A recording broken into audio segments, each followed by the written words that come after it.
Студено е, навън е студено, но Божия дом винаги е топло. Амин. Може да вали, да гърми, важно тук вътре да има мир. Амин. Молим на Бога, че сме всички заедно. Молим на Бога, че в толкова мрачно време навън, ние сме тук, топло е, светло е и може да съберем да хвалим Бога заедно. Амин. Благодарим на всеки от вас, който пътувал толкова далече и сте отделили време да бъдем тук заедно, защото това е църквата, не е сградата. Ние сме църквата. Не е сградата. Сградата е просто сграда. Ние може да отидем в другата сграда съберем и пак ще бъдем църквата. Може и там отвън да съберем и пак ще бъдем църквата. Ние сме църквата. Казва тялото Христово, като тухли, които се вграждат. Така че ти си тухла, аз съм тухла и тези всички тухли правят тялото Христово. Изгражда църквата. Амин. Аз искам да насърча с това, че знаете историята в Новия Завет, когато учениците бяха в затвора и бяха ги затворили и те станаха и започнаха да хвалят Господа. Там в затвора. Техните затвори по това време нямат нищо общо с нас, нашите затвори сега. И те намериха сила и те казаха, без значение какво се случва около нас, ние ще издигнем Господа. И какво стана? Паднаха оковите, отвориха се вратите и ангел Господен дойде и ги освободи. Това прави хвалението, когато ние застанем пред Господа и вземем решение, че ние ще го хвалим. Дали пееш фалшиво, дали не знаеш текста, това няма значение. Вътре, в сърцето си, всичките тези думички, които излизат на екрана, като кажеш, да, това е на трона, и ти в сърцето си кажеш, да, Господи, ти си на трона за мен. И това е акт на поклонение. Това е сърцето ти да говори на Господа, защото Господ е на това място и иска да види всяко едно сърце. Дали ще му даде слава, дали сме дошли тук за човека, за кого сме дошли тук или заради Господ. И аз вярвам, че ние сме заради Бог на това място. И Той е достоен да приеме хвала. И аз за себе си, знам, че моето семейство е взело по сърцето си това да хвали Господ, да му даде слава. Алелуя!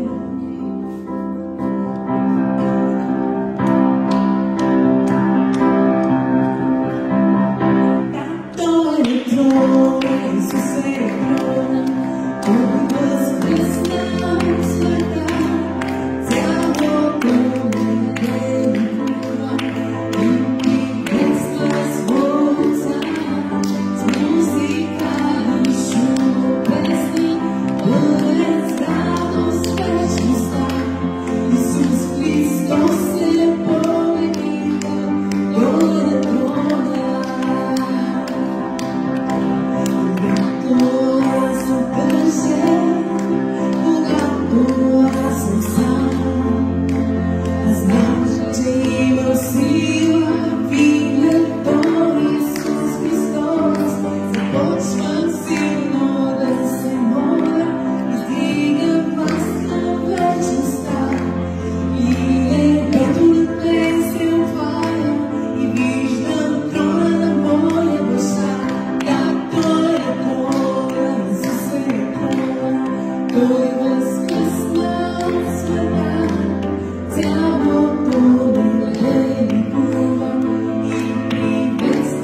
заслужаваш, защото само Ти си достойния, само Господ е достойния и ние Ти даваме цялата слава. Моля Те да се движиш в събранието тази вечер, Господи.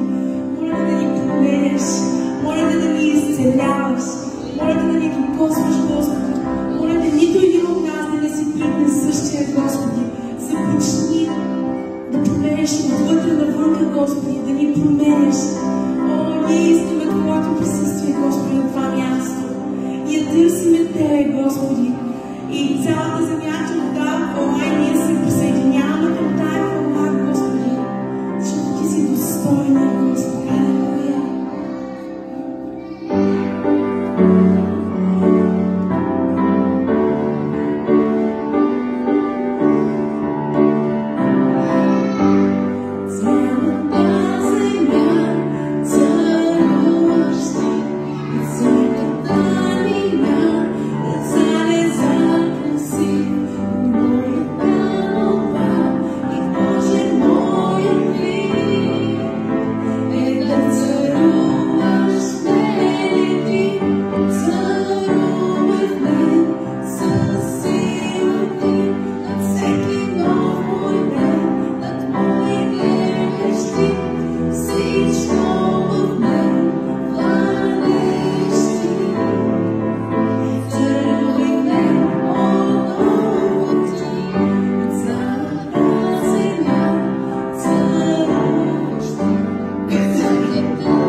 сме гладни, защото сме жадни за Тебе, Татко, и аз те моля да изливаш Твоето присъствие. О, нека Твоята река да се движи на това място. Нека Твоята река да се движи с тази тонка на братя Мил. Бог иска да ти каже нещо. Ти не си изоставена. Бог толкова много те обича. И аз знам, че на моменти в твоето сърце има страх.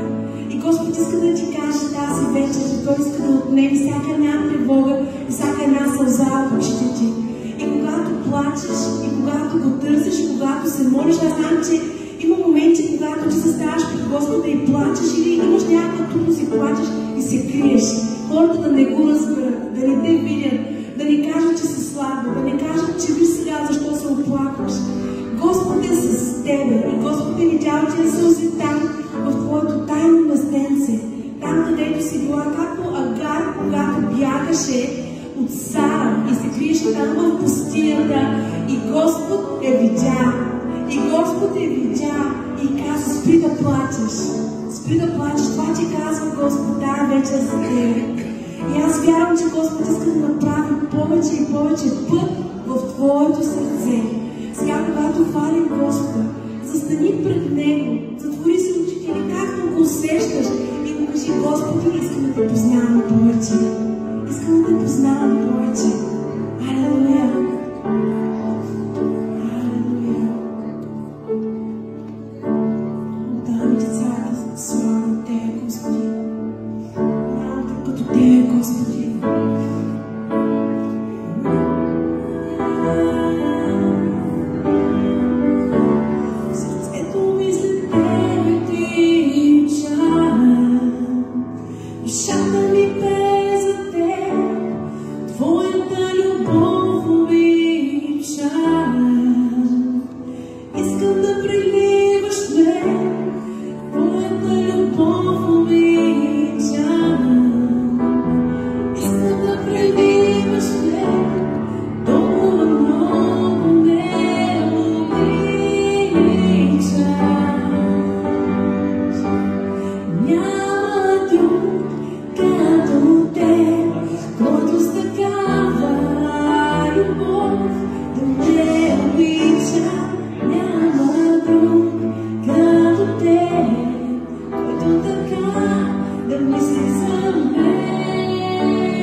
И аз те моля сега да дойде това много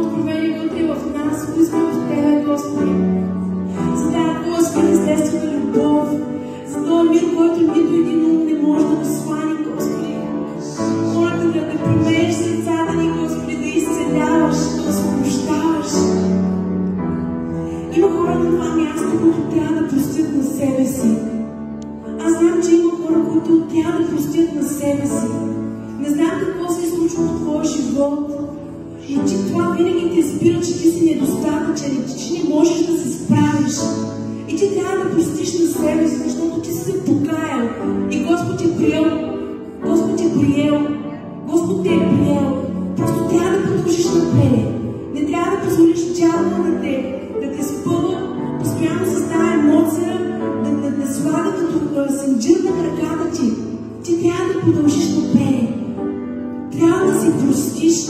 Ако ти знаеш, че си този човек, използвай този момент и кажи: Господи, аз прощавам на себе си.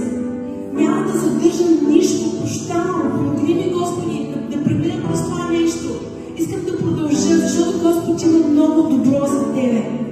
И Господ иска да те изцели, Господ иска да те възстанови, Господ ще снабди всяка една твоя нужда. Господ ще снабди всяка една твоя нужда. Всяка една грижа да възложи на Него. Господ казва, че нито един косъм не пада от твоята глава без Неговото знание. И ако Господ се грижи за връбчетата навънка, за птичките, колко няма да се погрижи за тебе? Няма ли да се погрижи много повече за тебе? Обаче, нечестивците държи вътре в твоето сърце, като постоянно ти повтаря, че ти не ставаш и имаш това чувство на самообвинение. Самообвинение. Това да ти пълза. И това не е Господният дух. Постоянно те кара да се чувстваш виновен или виновна. Господ иска да те освободи, защото Той умрява на кръста за тебе. И Неговата кръв, чуй внимателно, Неговата кръв покрива този грях. Неговата кръв покрива. Неговата кръв освобождава. Неговата кръв изцелява. И ти трябва да го приемеш с вяра. Трябва да го приемеш с вяра, че кръвта на Исус Христос е достатъчна да те изцели. Кръвта на Исус Христос е достатъчна да те освободи. Алелуя, нека да изпеем отново сърцето ми след тебе, ти. Сърцето ми след тебе, ти чам. Душата ми пее за теб. Твоята любов обичам. Искам да живея за теб. Толкова много ме обичаш. Искам да живея за теб. Толкова много ме обичаш. Няма друг като теб, който с такава любов да ме обича. Няма друг като теб, който така да мисли за мен и да ме обича. Друг като теб, който с такава любов да ме обича. Няма друг като теб, който така да мисли за мен и да ме обича.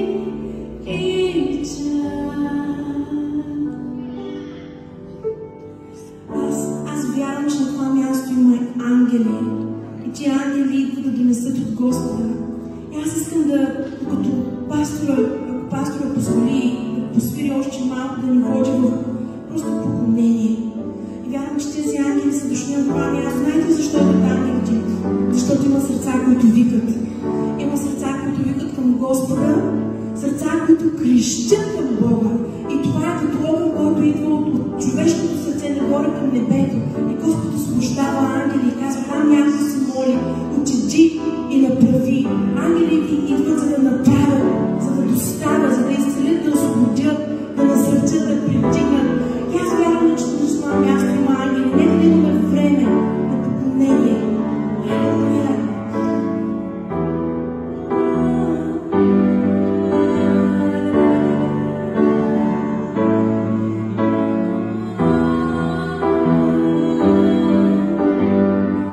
Ще да ме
Ще ме послушаш ли, ако говоря в сърцето ти?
Знаете ли, Господ, докато беше тук на земята, той беше дърводелец, преди да влезе в служение.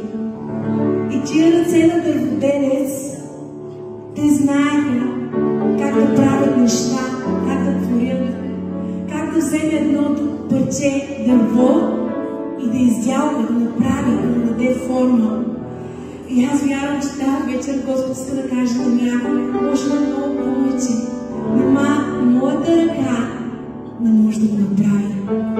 Това, за което чакаш, това, за което се молиш, нима ръката на Господ не сътворява, нима ръката на Господ не отключва затворени врати, нима ръката на Господ не издига нозете, които са щупени, краката, които са уморени, които нямат сила да поддържат.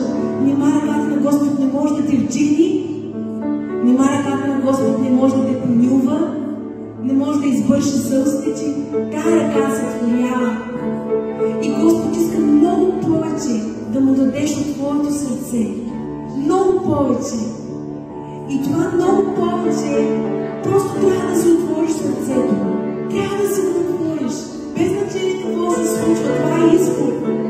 Дали ще му позволиш тази ръка да изработи това, което той иска.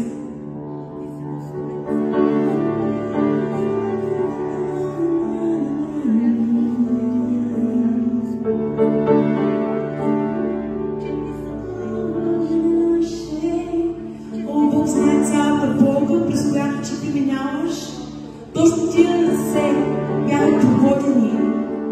Точно в тая длан, с която Господ изцелява, с която Господ докосва.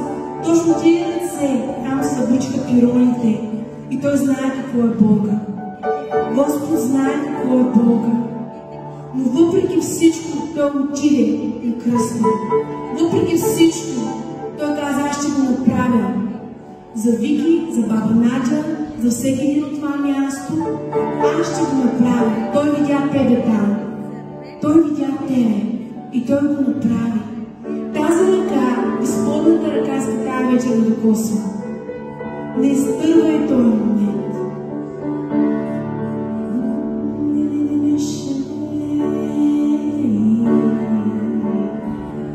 И ще изгрее слънцето на правдата. С изцеление в нозете, в крилете. Ще изгрее слънцето на правдата. Напоява жадния, напоява жадния.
Благодарим за Твоята невероятна милост към нас, Господи.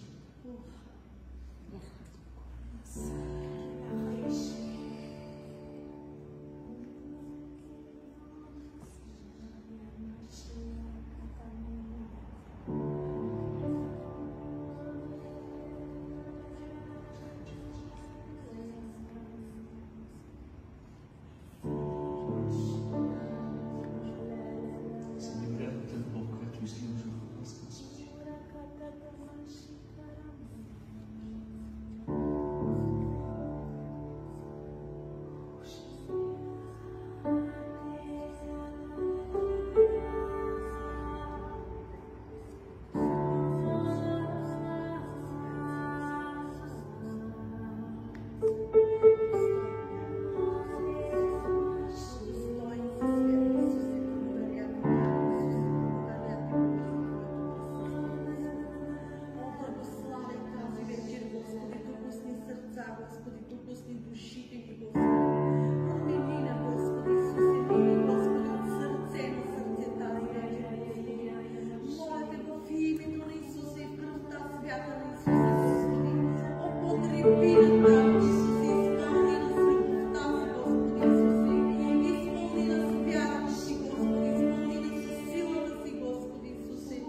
Ти знаеш точната диагноза, Боже. Аз я предавам в ръцете Ти тази вечер, Господи. И вярвам, Боже, че тя ще хвали името Ти, Боже. Че тя ще издигне името Ти, ще прослави името Ти, Господи. И не само тя, Боже, и всички останали, Боже, които боледуват от рак, от тумор, от киста, от миома, от диабет, от ниско и високо кръвно, Боже, от дух на болки в крака и кръста и в главоболи и пневмония, Господи, тази вечер всяка болест да отпадне от човешкото тяло, Господи, в името на Исуса. Единствено в името Ти, Господи, извикаме тази вечер. Мир и слава и поклон да бъде върху всеки един тази вечер от нас, Боже. Величаем Те, Господи, да издигаме свят Исусе. О, халелуя, Господи, благодаря Ти, Господи Исусе, хвалим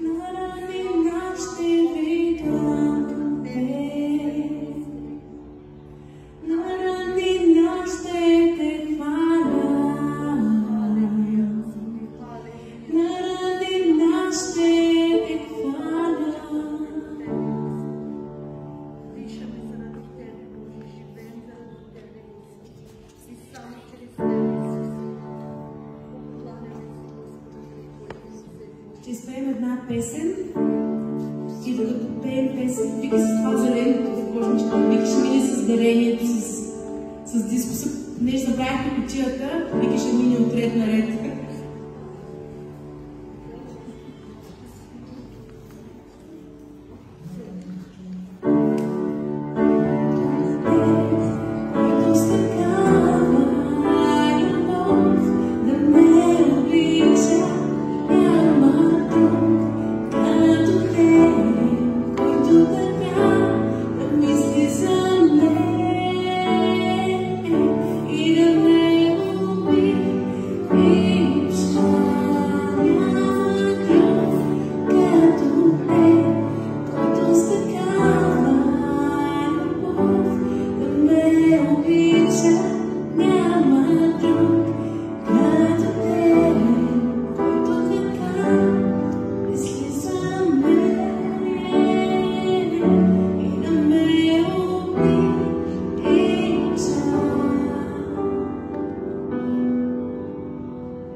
Тук ли сме всички? Слава на Бога! Прекрасно време за хваление и поклонение. Благословени ли сте от хвалението? Благодарим на Господа! По-насам ще ви виждам всички. Така да ме виждате и ви мене. Така. Хубаво ми е да ме виждам всички. Вярвам, че това, което днес ще споделя с вас, това е последната част от това, което прави цяла поредица за това как да се пазим. Някой помни ли поредици, които минахме до момента? Пази сърцето си. Пази сърцето си. Друго? Пази ума си. Супер! И първото, което говорихме. Пази... Кое? Любовта си към Бога. Забравил си първата си любов. Значи, ще започнем. Забравил да пазиш любовта, да пазиш сърцето си, преден ден беше да пазиш ума си. И днес завършваме с нещо много важно. И това е как да пазим вярата си. Много, много, много важно. Как да пазим вярата. Вярата, която имаме в Бога. Преди да започнем, ще попитам един въпрос. Все пак, не може само да проповядвам, трябва и да питам. Аз съм учител в училище и когато преподавам, някой път се налага и изпитвам. Някой път се налага и да задавам въпроси. И сега, има ли някой сред нас, който е от една година във вярата? Има ли? Повече. От 2 години? От 5 години? Повече. Ето тогава става интересно сега. Включвам този микрофон и задавам въпроса. Кой от вас, при положение, че всички сме повече от 5 години тук в вярата, четем си Библиите и знаем неща за Библията, нали така? Би трябвало да е така. Предполага се. Предполага се, че би трябвало. Слушайте внимателно въпроса. Кой от вас знае какво казва Библията за вярата и каква е дефиницията за вяра? Кой стиха за вярата? Даване на твърда увереност за неща. Излез отпред и окажи. Излез отпред и окажи на всички. Браво, Левнаре! Ей, това е то. Ей, това е. Браво, Левнаре! Застани, молите и кажи какъв е В стиха. Евреи даване на твърда увереност за неща, които не се надяват. Не се виждат. Които не се виждат и нататък.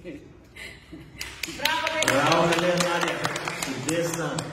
Ако някой попита, Твърдо да си уверен. кой е стиха за вярата?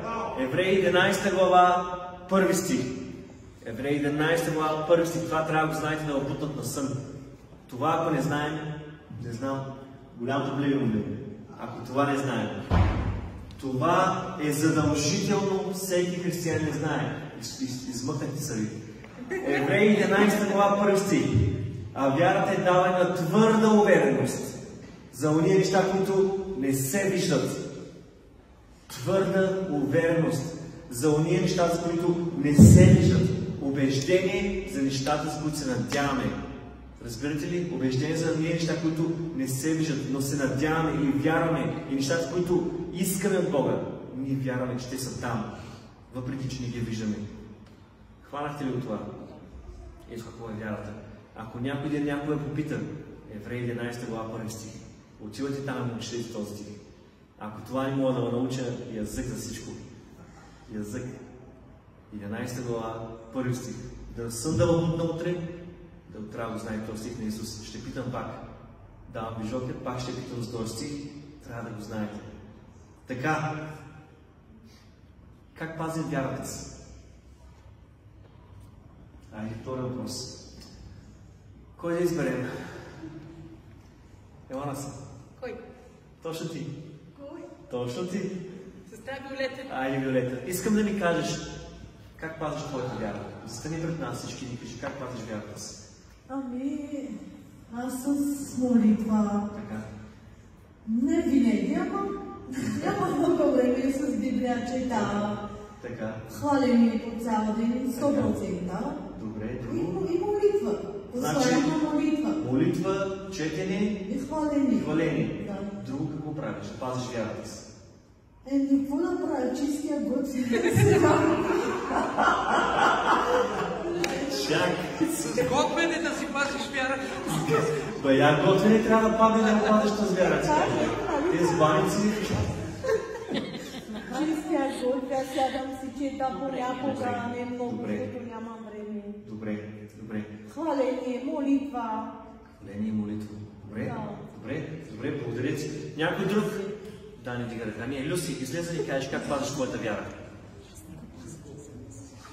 И ти готвиш. Ти готвиш на Люси, не казвай, че готвиш, кажи нещо друго след готвене. Как пазиш твоята вяра? Готвя, на моята вяра не много и готвя. Сега Люси е професионален готвач. Нали? Главен готвач. Главен готвач. Кажи ни как пазиш твоята вяра. Аз моята вяра е пазя като пазя ума си, когато нахуе мисъл за нещо, което не съответства с Библията, обещанията, които са на Бог към мен специално. Казвам, не, това не е за мен. Ама ще се разболееш. Не, няма да се разболея. Ще се блъснеш с нощта ситуация. Не, няма да се блъсна. Ще закъснееш до църква. Не, няма да закъснея. Ще стане нещо, не, няма да стане. Но Бог е обещал други неща. Амин. Не знам обещанията. Той е обещал други неща на секундата. Изповядвам, че това не е вярно. И казвам, не, Бог казва нещо друго. Амин. Тоест, вижте нещо много интересно. Благодаря на всички, които споделихте. Вижте нещо много интересно. Излиза, че да пазим вярата си, трябва да четем, трябва да се молим, трябва да слушаме хваление и още едно нещо на там. Надежда. Надежда, добре. Да се надявам. Добре, едно много важно нещо, което трябва да правим всички. Да пазим сърцето си. П. Вярата. Пост. Пост. Пост. Пост. Постене. Постене. Постене. Ако на някой от вас вярата му е малка, влезте в пост. Ако не ви стига вярата, влезте в пост. Когато аз усетя, че няма вяра за нещо, или ми е малка вярата, или нещо се моля и не ми стига, знаете какво правя? Влизам в пост. Защото постът, когато е подкрепен с молитва, с хваление, това, което казваме всички, с четене, и вярата се включва в това. Гарантирам ви, отговорът ще дойде много по-бързо. Много по-бързо. Цял живот го правя това и продължавам да го правя. Гарантирам ви. Изпитайте го. Ако не ви вярвате, пробвайте го. Предизвиквам ви. Пробвайте го. Искам да дойде да ми кажете дали работи. Пробвайте го. Сега, откъде идва вярата? От слушане на Божието Слово. Алелуя. Чудесни сте. Слушане на кое обаче? На Божието Слово. На Божието Слово. Сега, много често ние кое слушаме обаче? Много често. Кого слушаме и кое слушаме? Дали само слушаме Божието Слово?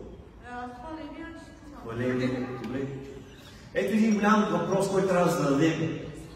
Ако Библията ни казва, че идва вярата в нас от слушането на Словото, означава ли, че ако слушаме нещо друго, няма да има вяра в нас? Какво мислите? Вярно ли е това, което казвам? Ако Библията казва, че ние, за да имаме вяра, трябва да четем Словото, трябва да слушаме Божието Слово, да се пълним с него. Какво ще стане, ако се пълним с нещо друго? Да речем Малката булка сериала, Малката булка, цял ден на дивана в Netflix. Какво ще стане с нашата вяра? Така, нали? Нали ще падне вярата? Нали така? Ако ти си пълен с сериали, с ключеци, с чалга, с това, с това, а не с Христос, каква вяра тогава очакваш да има в тебе? Каква вяра ще има тогава? Вижте, казва се, че ако слушаш Божието Слово, вяра ще дойде с тебе. Но нещо много важно трябва да знаем и никога да не забравяме, че ако слушаме нещо друго и някой друг, ще дойде неверие в живота ни. Един много голям проблем има днеска в църквите. И го казвам не като пастор, не като служител, като християнин, като човек, който е част от църквата. Голям проблем има днеска в много християни, че вярата в тях има, но има и нещо друго вътре в християните. И то се нарича неверие. Понякога неверието в някои християни е много по-голямо от вярата в тях. Чуете ли това? Да. Неверието в някои християни е толкова голямо, че винаги е преди вярата. Винаги избутва вярата в някой ъгъл и става големи каши. И после човек казва, аз вярвам, пасторе. Аз вярвам, пасторе. И излиза навън и почва да псува. Почва да говори за децата си, почва да говори за жена си, почва да говори за мъжа си, почва да говори срещу пастора, срещу църквата, срещу работата си. Обаче аз вярвам, че ще стане нещо. Аз съм молен Бог да промени мъжа ми, да промени жена ми, да промени децата ми, да промени семейство ми. Обаче излизам и почва да ги псувам и да говоря колко са лоши, колко не става нещо от тях. Ето ти вяра. Ето ти вяра. Ето вяра. Казва, който е жаден, да дойде при мен. Който е жаден. Исус не извика всички. Знаете ли това? Че Исус не вика всички. Вика тези, които са жадни. Само ще дойдат при Исус тези, които са жадни за Христос. Тези, които търсят Христос. И ето за това много хора остават сухи в живота си. И ето за това много хора страдат. За това много християни нямат помазанието на Бога в живота си. Нямат вяра достатъчно за много неща. Дори за малките неща нямат вяра. Дори за малките. А Библията никъде не казва Исус, че трябва да имаме огромна вяра, за да се случи нещо в живота ни. Виждал ли е сенапово зърно? Някой от вас виждал ли? Ако не сте виждали, ще ви докарам да видите. Буквално е толкова така. По-малко турището, по-малко. На половината на зрънцето на орището. На половината. И аз питам всички нас днеска. Слушайте въпросът на въпроса. Толкова. Толкова. Няма ли толкова вяра в тебе? Толкова малко вяра. Няма ли в тебе? Има ли? Има. А какво правим с тази вяра? Ако толкова малка ще кажа, ама много ми е малка вярата, пастор, и толкова малко вярвам. Знаете ли какво? На Бог не му трябва голяма вяра да извърши чудо. На Бог му трябва просто някой, който да вярва. Ей, с толкова малко вяра. Ей, с толкова малко вяра. Света може да обърнеш. Амин? Амин. Ето защо не се бъркайте с това, че трябва да бъдем огромните помазани служители, които да крещим, да викаме, да парасканите. Бог казва, ако е и толкова малко вярваш и не се усъмниш в сърцето си. Разберете ли каква е идеята тук? Да няма съмнение, да няма неверие и вяра. Двете не могат да седят на едно място. Винаги едното трябва да стръгне. Но ти решаваш кое да остане, къде да стръгне. Не Исус. Исус не вярва вместо нас. Чуете ли това? Исус не може да вярва вместо нас. Ние трябва да вярваме. Исус е този, който извършва работа, но ние вярваме и Исус се задейства чрез молитвите. Разбирате ли? Има един стих, казва: имащи вид на благочестие, но отречени от силата ми. За кого говори тук Библията? За хората от света или за хората от църквата? Аз вярвам, че за хората от църквата. Обаче ето защо трябва да зададем въпроса. Защо в църквата имаме хора, които приличат на християни, говорят като християни, държат се като християни, обличат се като християни, дори може да знаят песните, дори стиховете, които четат. Казва обаче отречени от силата на Бога. Имаме голям проблем днес. Ако ти си отречен от силата на Бога, означава само едно. Христос не е в твоя живот. И трябва много бързо Христос да се върне в живота ти. Защото ако не дойде Христос, ви гарантирам, че някой друг ще иска да заеме неговото място. Някой друг има само двама господари, няма трети. Или с Христос, или не си. Идва някой друг, ако не е Христос. И ако не е Христос в твоя живот, направи всичко възможно Той да се върне в твоя живот. Направи всичко възможно. И вижте, пастора не може да върне Христос в твоя живот. Аз не мога да живея вашия живот. Разберете от това. Аз не мога да вярвам вместо вас.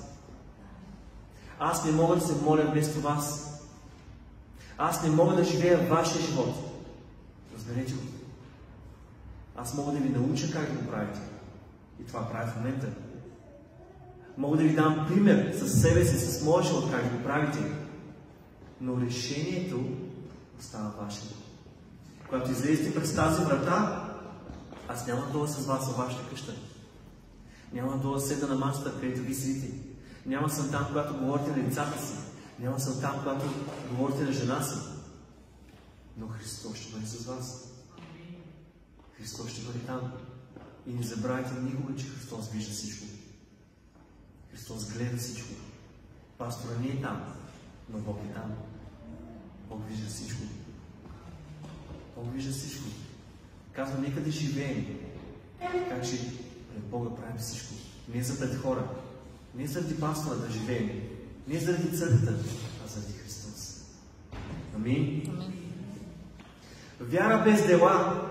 Може ли да бъде вяра без дела? Какво казва стиха? Вяра без дела? Мъртва вяра. Мъртва вяра. Какво означава вяра без дела, мъртва вяра? Някой ще обясни ли? Ела, излез. Да, излез. Искам да ми обясниш как разбираш стиха вяра без дела е мъртва вяра. Обясни на микрофона, да ти чуят всички. Вяра без дела за мен е Какво да е? ти кажа, прощавам ти брат, обаче не те искам. Първо. Много хубаво. И второто, хора с вяра, обаче без дела, Така. казвам си откровено, за мен са лицемери. Много добре. А защо е мъртва? Не могат да бъдат истински християни. Защото Няма вярваш дела. в нещо, Няма обаче дела. не му помагаш. Да речем един по-прост пример. Не съм много с примерите добре, обаче гледаме някой просяк на пътя или закъсал брат или сестра и ни казва, брат, нуждая се от, да речем, пари или хляб или нещо друго. И аз му казвам, брат, привидай се, Бог да те благославя, нали, ще се оправиш, окей, и аз си тръгвам, обаче ти казвам, че аз вярвам. За мен аз така го размишлявам. Супер. Ако някой друг има някаква друга... Съгласен ли с това, което казвам? Съгласен си. Благодаря ти. Ето какво означава вяра без дела. Чухте ли го? Чудесен пример това, което даде. Ако минеш покрай някого и той е гладен, Библията казва нахрани го. Не чакай човека да ти каже гладен съм. То се вижда кой е гладен. Да така. Ако човека каже нямам яки, ами свали от гърба си дай.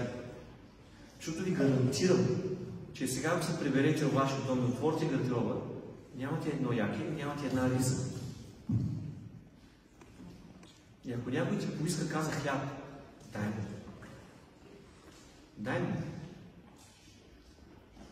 Знаете ли колко пъти съм си купувал нещо за себе си да ям и да пия? И минавам пред хората и ги виждам, че хората просят и са гладни и съм става храната. Знаете ли колко пъти го правя? Дори не се замислям дори. Просто минавам, просто давам на човек и там храни се. Знаете ли защо е така? Защото аз мога да си купя храна. Аз имам финанси. Мога да отида да си купя. Но не знам този човек кога не е ял. Кога е било последното време, когато е ял. И ако аз отвърна поглед от другата страна и кажа Бог ще благослови, брат. Аз ще се моля за тебе. Мислите ли, че този човек ще бъде нахранен? Моята благословия. Човек иска да яде, не иска да се моля за него. Човек иска да яде. Нещо много важно. Ако ние не практикуваме нашата вяра, тя ще умре. Чухте ли това? Ако ти не практикуваш твоята вяра, тя бавно, но сигурно умира. Ти ставаш егоист, искаш всичко само за себе си, пастор е на мен, църквата на мен, всичко на мен, всичко на мен, всичко на мен. Ето нещо много важно. Как практикуваме нашата вяра? Ами когато я показваме. Когато излезем навън и показваме вярата си на дела. Защото остави какво говориш, ще искам да видя вярата ти. Не ми говори колко си свят, колко вярваш, колко си добър. Покажи ми какво правиш. Защото аз мога много неща да говоря, но ако делата ми не отговарят на думите ми, това са на лицемерие. Разбирате ли? Вярата е много повече от това да дигаме ръце в църквата. Вярата е много повече от това да пеем песни и да казваме Господи, обичам те. Това не е вярата. Всеки може от улицата да го дръпна, да изпее тази песен. Той няма да е вяра. Но вярата е, когато ти показваш делата си, когато обичаш брата си, когато обичаш сестра си. Много хубаво човек отказа. Обичам те, ама не мога да гледам. Това си така нормално. Така си. Вярата, също много внимателно това. Вярата може да расте във всеки един от нас, но вярата може да се смалява също. Ако ти не практикуваш твоята вяра, тя ще се смали. Колкото по-малко се разтягаш, колкото по-малко вярваш за неща и се предизвикваш, толкова по-удобно ще и по-лесно ще. Хората не искат да вярват за неща. Християните климатизират се и стречват. Не знаете какво означава стречване? Да се разпънеш. На нас не е хубаво да се седна в този диван и да ни вярвам за нищо. Бог ще промисли. Пастора ще проповядва. Ивито ще пее. Другия ще намества столовите. Другия ще чисти църквата. Другия ще прави това. Другия ще... Защо аз трябва да се напълня себе си? Защо трябва да го правя? Нещо много важно. Когато излезете днес към тук и се приберете от вас, едно нещо, което не сте го правили сега, от предизвиква да го направите. Едно нещо, което ви е трудно. Не което ви харесва. Което е трудно. Прибери се вкъщи и кажи, кое ми е трудно на мен, Господи, да правя? Трудно ми е да говоря с еди кой си брат. Ами обади му се. Обади му се. Ама трудно ми е да го гледам оня. Напиши му един СМС и излез на кафе от търсено. Покани го на вечеря. Покани го на вечеря. Сготви му. Покани го на църква. Ела с него, с твоята кола го вземи и го докарай. Ама трудно ми е това и това да направя. Стани го направи. Ето тогава ще видите колко е голяма вярата. Много бързо ще се разбере колко вярваш. Защото ако казваме вярвам, нищо няма да се случи. Но ако искаме да видим колко вярваме, изпитайте себе си. Поставете се в такава ситуация. Поставете се и ще видите много бързо колко вярваме и колко искаме да се разпънем. Казвам, моите овце познават гласа ви и те не следват друг пастир, те следват мене. Познаваш ли гласа на Исус? Ако отговор е да, слава на Бога. Но ако отговор е не, трябва да запиташ себе си защо не познавам гласа на Бога. И ако ти не познаваш гласа на Бога, къде отиваш? Казвам, мене следват. Кого следваш ти? Кого следваш, ако не познаваш Исус? Къде отиваш? На къде си тръгнал? Или просто ходиш като муха без глава и казват хората? Просто нагоре, надолу, 5 години, 10 години, 20 години и до никъде не си стигнал. Ако ти не познаваш Исус, до никъде няма да стигнеш. Ти не можеш да стигнеш до никъде. Казва, те не следват друг. Те следват мен. Но вярата е тази, която извиква гласа на Исус в твоя живот. Посвещението, вярата, казахме, четем, молим се, пеем, постим. Попитай себе си, има ли го това в живота ти? Посвещаваш ли се на Исус? Кога последно си постил? Кога последно си прекарал 1 час с Господа? Кога последно си направил добро на брата в църквата? Кога последно си направил изобщо добро на някой на улицата? Кога последно си застанал и половин час си отидал да четеш Библия? Или 1 час? Кога последно си дошъл на молитвено? Кога последно си направил нещо? Питайте си въпроси, хора. Питайте си тези въпроси. И ако нямате отговори, постарайте се да получите отговори. Постарайте се. Защото казва, крадецът идва да открадне, да заколи и да погуби. Какво идва да краде крадецът? Вашата къща ли ще открадне? Колата ли ще открадне? Телевизора ли ще открадне? Кое иска да открадне крадецът?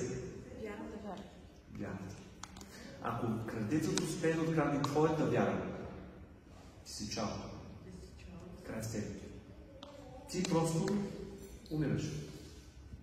Ако позволиш на дявола да дойде в твоя живот и да открадне твоята вяра, не е виновен Бог.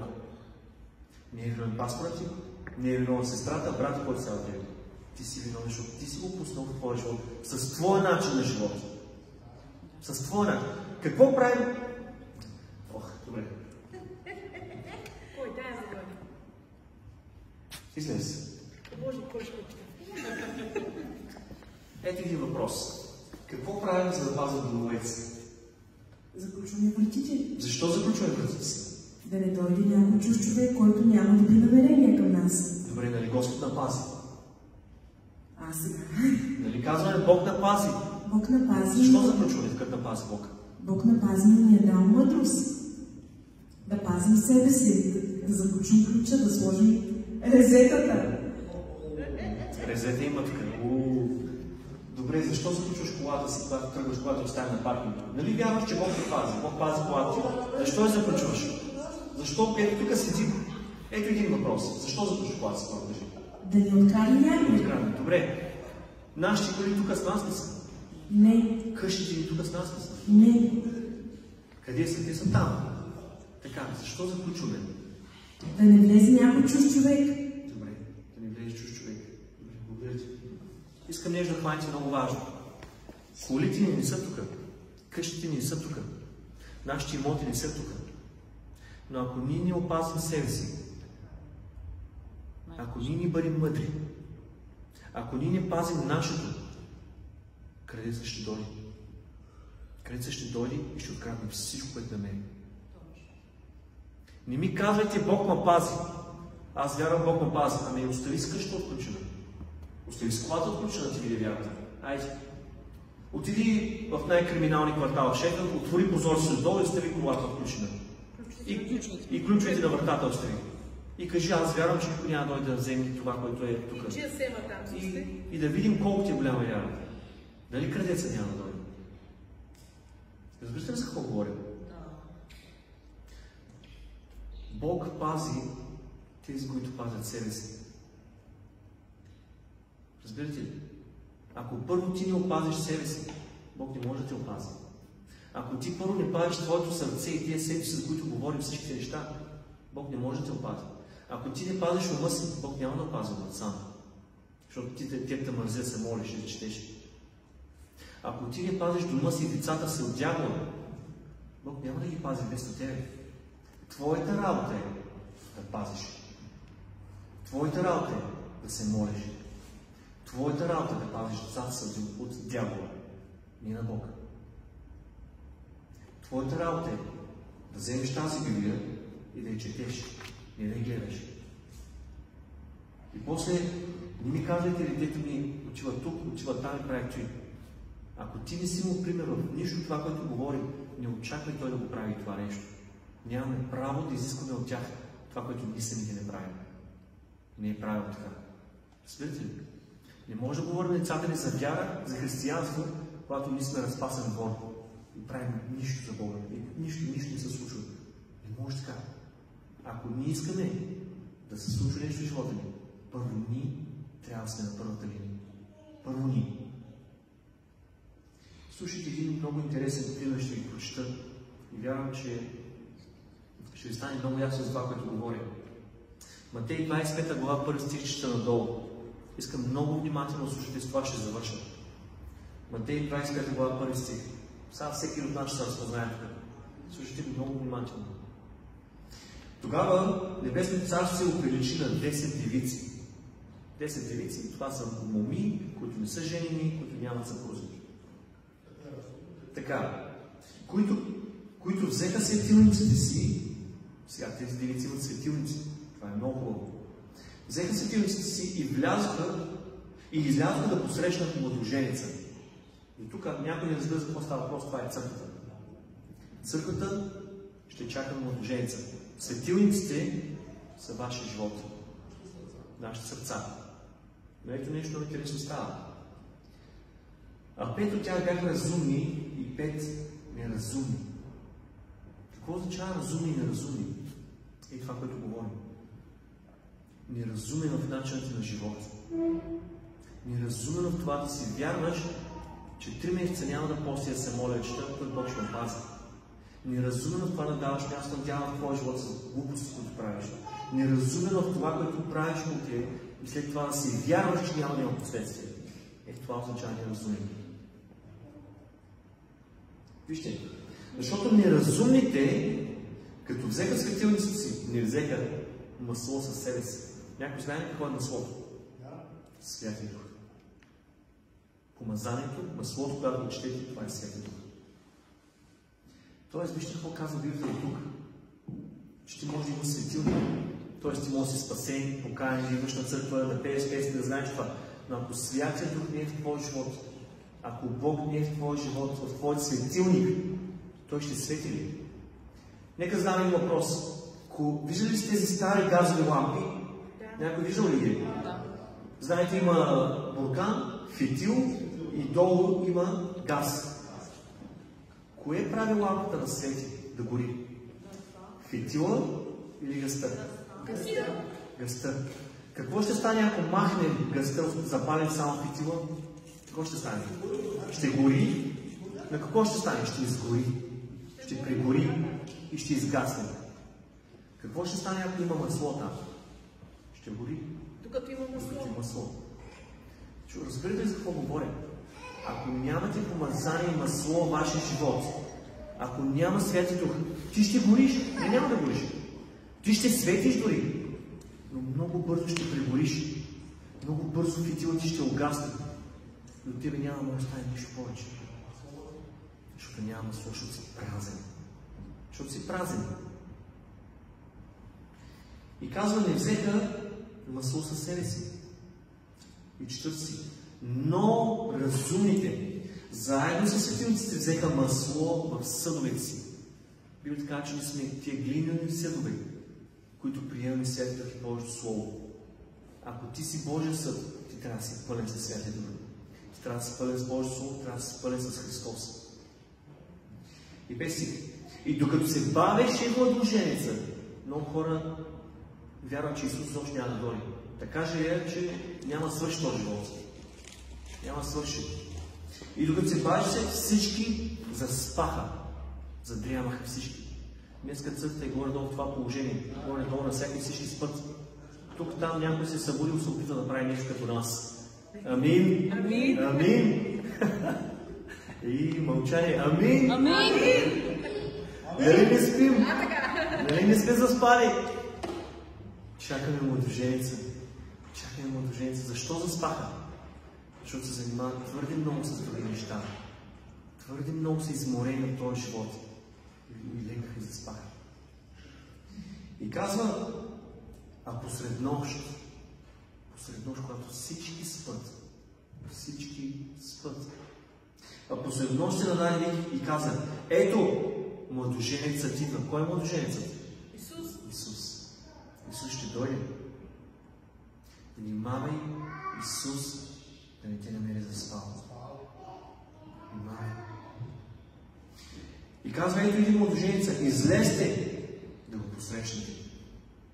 Излезте да го посрещнете. Ако ти спиш, ще чуеш ли, че идва младоженеца? Нещо много важно за физически сън ли става такова въпрос, или за духовен? Духовен сън. А това е по-лошо от физически. Защото много често ние се събудим сами от физически. Но ако си духовно заспал, много трудно. И казва, излезте да го посрещнете. Тогава всички уния девици станаха и приготвиха светилниците си. Значи се приготвим живота се покаже, пред Христос се покаже. Това е нашия светилник, нашия живот. Тогава всички уния застанаха и приготвиха светилниците си. А неразумните съсетиха нещо. Дойде нещо на къла. А неразумните рекаха на разумните, дайте ни от вашето масло. Много често много християни идват и ми казват това на мен. Дай ми от твоето масло. Защото мен ме мързи да се моля. Мен ме мързи да простя. Мен ме мързи да чета. Мен ме мързи да живея този християнски живот и да се разпълна. Ти направи нещо за мен, защото така е по-лесно.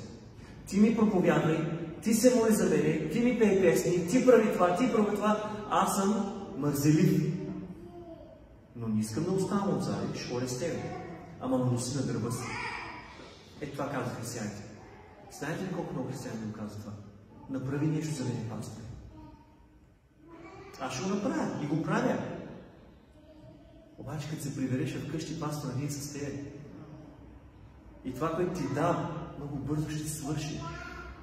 Защото ако не се изпълваш със Святия Дух всеки ден, ако не търсиш Христос всеки ден, утре пак ще ходиш да търсиш пастора и пак да те напълни. И казва, дайте ни от вашето масло, защото нашите светилници угасват. Чухте ли за фитила, което казах? Угасват. Много християни са точно в такова период.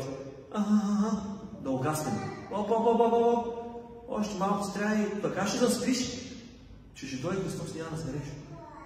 Няма да сгореш. Вижте какво казва нещо много важно. А разумните отговори на тях, да не би да не стигне за нас и за вас. Няма да стигне това, което ти дам на тебе, няма да стигне и за мен и за тебе. Няма да стигне. По-добре отидете при продавачите и си купете. Кои са продавачите? Пастирите. Аз това, като правя в момента, пълня светилници. Пълня светилници със Словото на Бога, с помазанието на Бога, с думи от Христос. И тези светилници са пълни. Ти са пълни, за може да говорят за Христос. Амин. Обаче, вижте какво става. Ето големия проблем. Въпреки всичко, тези хора стават и тръгват. Отиват при пастирите да си напълнят светилниците. Обаче малко късно става. Отидете и си купете. Тогава те отидаха да си купят. Няма лошо, вижте, тези хора имаха желание да се напълнят. Нещо много важно, един стих казва, търсете Господа, докато е време. Гарантирам на всички вас, че ще дойде време, когато няма да може да намери Христос. Ще дойде време, когато няма да се съберем тук в тази църква. Ще дойдат усилни времена, където няма да съм тук да ви чета Библията. Няма да съм тук.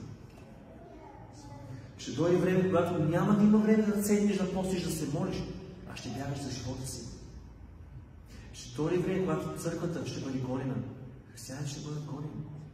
И ако сега не се изпълниш с Христос, нещо много важно, много бързо ще отпаднеш от вярата тогава. Много бързо. Защото ти ще бъдеш празен. Няма кой да ти подкрепи, да ти даде сила. Няма да има църква, където се съберем. В Китай в момента, в Южна Корея в момента, говорил съм ви за това. Подземни църкви с хиляди хора под земята се събират всеки ден. Ако само я намерят тази Библия в твоята къща, не да четеш, ако само я намерят, на място те разстрелват. С официален закон от държавата. Ти си предател. И нямаш право да те погребат в гробища на града. Изхвърлят я вън. Дори не им разрешава да ги погребат в земята. Всичко, което е писано в Спирате за какво говоря? Не взимайте за дадено всичко това, което имаме днес.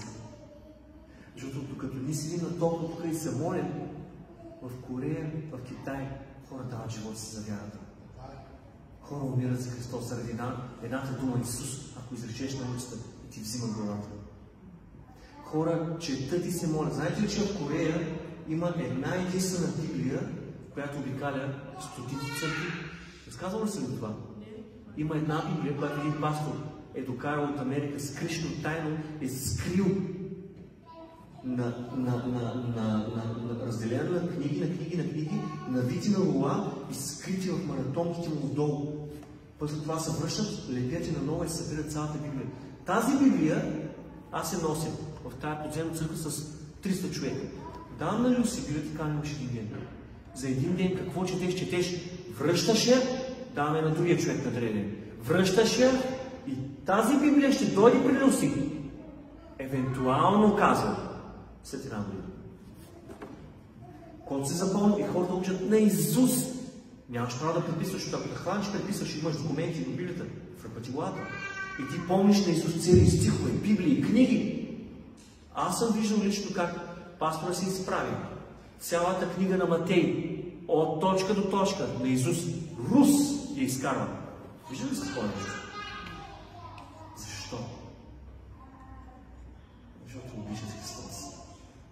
Защото това, което ви днес е, понякога да вземе за даденост. Къде се виждаш? Вкъщи, нали? Знаете ли, че хора има, които са готови да дадат живота си за 5 минути да прочитат нещо от тази Библия и да го запомнят. Защото чак една година по-нататък ще вземат Божието Слово, ще го държат в ръката си. И казва, вижте, те отидоха. А когато отидоха да си купят, дойде младоженеца. Младоженеца дойде. И казва, младоженеца пристигна. И готовите, чуете ли това? Готовите, не всички, готовите, влязоха с него на сватбата и вратите се затвориха. Ти готов ли си за Христос? Нека всеки да отговори на себе си. Ако отговора е не, да промениш по въпроса. Готов ли си за Христос да го посрещаш? Слава на Бога!